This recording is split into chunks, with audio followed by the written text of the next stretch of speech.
Assalamualaikum semua. Soalan Ana nak tanya tadi, dikatakan bahawa Imam Malik dan juga Imam Muhammad bin Ishaq Sahibus Sirah juga dihalau keluarkan. Bukan Imam Malik dihalau, Bukan, Muhammad. Dihalau keluar. Dia keluar. Dia keluar. Ya. Ada yang mengatakan bahawa, pendapat yang menyatakan bahawa dia memilih 12 itu kerana dia merupakan seorang Syiah Imam 12, dan Malik mengumpul ahli-ahli astronomi lah kita kata ni kan, 8 dan 9 yang paling dekat dengan itu. Boleh lagi ada soalan? Okey, soalan yang kedua, satu Yang termasuk tu 12 Rabiul Awal lah. 12 Rabiul Awal. Okey.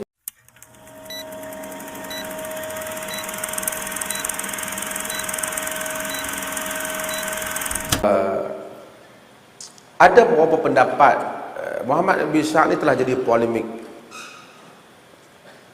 di antara. Muhammad bin Ishaq ni Sahibus Sirah. Bila kita tengok Muhammad bin Ishaq, siapa baca Ibn Hisham, dia tahu Muhammad bin Ishaq. Dia dari segi ilmu hadis, dia dianggap seorang yang mudallis, dia melakukan tadlis. Tadlis ialah satu benda di dalam hadis di mana seseorang menyembunyikan rawi. Dia skip rawi tu, dia sebut rawi yang berikutnya. Tadlis ni dia boleh ada panjang perbincangan tentang tadlis. Cuma bahaya tadlis ni, hampir boleh dikatakan semua ulama hadis ada buat tadlis. Tetapi tadlis yang bahaya apabila dibuat oleh orang-orang yang skip rawi yang lemah, terus pergi pada rawi yang kuat.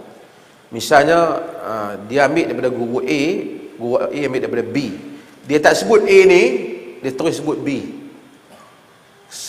Kadang-kadang tujuan mereka liqtisar, untuk mereka meringkaskan, ikhtisar, nak ringkaskan sanad. Kadang-kala kerana mereka tahu bahawa kalau dia sebut guru dia, nanti akan ada masalah pertikaian tentang guru dia. So riwayat tak diterima. Kadang-kadang bukan kerana pertikaian, kadang-kadang kerana dia rasa dia lebih besar daripada rawi tu. Misalnya macam ni ya. Dia anak murid senior kepada rawi. Ni perasaan manusia. Dia tak bohong, tapi dia ada nilai tu kan. Ada benda-benda macam tu dalam manusia. Dia anak murid senior. Masa guru tu riwayat, dia tak dengar hadis tu. Tapi mari anak murid junior yang hadir dalam kuliah tu, dia dengar riwayat tu. Kuliah hadis ni bukan dia panggil siapa nak main-main walk in, tak boleh. Dia memang ada nama ya. Jadi anak murid tu dia riwayat mana tu. Jadi bila dia dengar riwayat ni, dia tak dengar sendiri daripada guru dia. Dia dengar daripada anak murid pada guru dia yang macam dia jugalah. So dia tak mau nak sebut nak budak, bukan budak apa, rawi ni. Dia terus sebut nama guru dia. Yang mana sebenarnya dalam kes hadis itu, dia tak dengar daripada guru dia, dia dengar daripada perantara. Ahli hadis boleh trace ni semua ni. Dia akan trace time, masa, tempat. So tengok, satu ilmu yang amazing. Sebab tu belajar hadis, belajar ilmu hadis. Bukan belajar hadis duk pergi baca hadis kencing berdiri tak kena tempat ni, bukan. Itu bukan ilmu hadis. Belajar hadis dalam arti kata mempelajari ulum hadis itu. Bagaimana fun dia punya seni dia, art dia, ini science, itu dia panggil very scientific. Perbuatan tadlis itu menimbulkan banyak masalah. Apabila satu orang kadang-kadang dia tadlis orang-orang yang sepatutnya kita kena tahu. Mungkin kalau kita tahu, kita kalau dia sebut guru tu saja mungkin jadi sahih. Tapi kalau dia bagi tahu, dia dengar daripada anak murid ni ke guru tu, anak murid ni di sisi kita mungkin tak sahih atau dhaif ataupun lemah ingatan.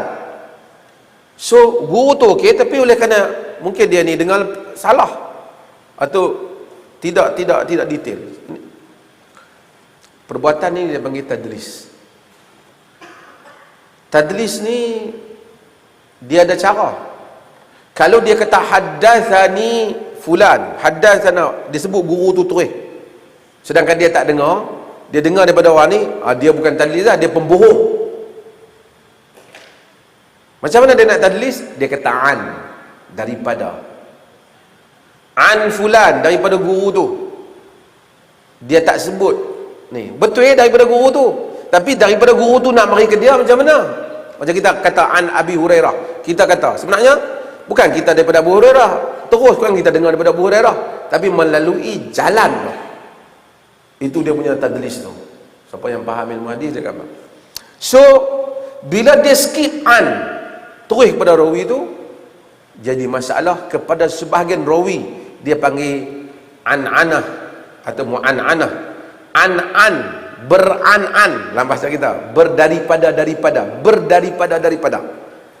Beran-an ini bagi golong rawi-rawi yang mudallisin, yang suka tadlis, seperti Muhammad bin Ishaq, an-an dia tak mau.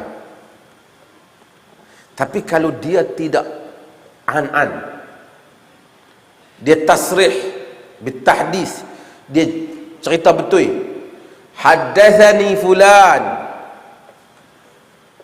dia punya riwayat diterima. Itulah Muhammad bin Ishaq di sisi majoriti para ulama hadis. Apabila dia bergaduh dengan Imam Malik, buat kata Al-Imam Az-Zahabi dalam Syiar A'lamun Nubala, Malik bintang yang luas, yang hebat, semua orang pandang. Sedangkan Muhammad bin Ishaq ketika itu nak dibandingkan Malik terlalu kecil. Maka majoriti tidak bersama dengan Muhammad bin Ishaq. Tak tahu isu apa pun, tak kira isu apa pun, orang tak mau. Muhammad bin Ishaq dia orang cakap bahasa kita kalau kasar ni, mulut capui sikit lah, cakap terlebih sikit lah. Dia kata wa mari muwatta wa ana tibbuhu, aku yang akan cek muwatta. Muwatta Malik tu. Imam Malik marah. Hang siapa? Macam itulah kan.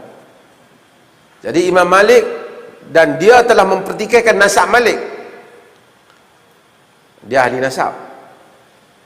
Berlaku kerasih antara mereka. Imam Zahabi simpulkan banyak tentang kesimpulan ni. Kata ke Imam Zahabi, kalamul aqran yutwa wala yurwa. Cakap orang yang bersaing dilipat, jangan diriwayat. So kalau tanya saya, riwayat Muhammad bin Ishaq still valid di dalam perkara-perkara yang bukan tadlis, dan juga tidak bercanggah dengan rawi-rawi yang lebih besar. Walaupun ada orang kata dia syiar, itu satu tafsiran lah. Satu tafsiran. No point. Sebenarnya bukan Muhammad bin Ishaq kata 12 ya.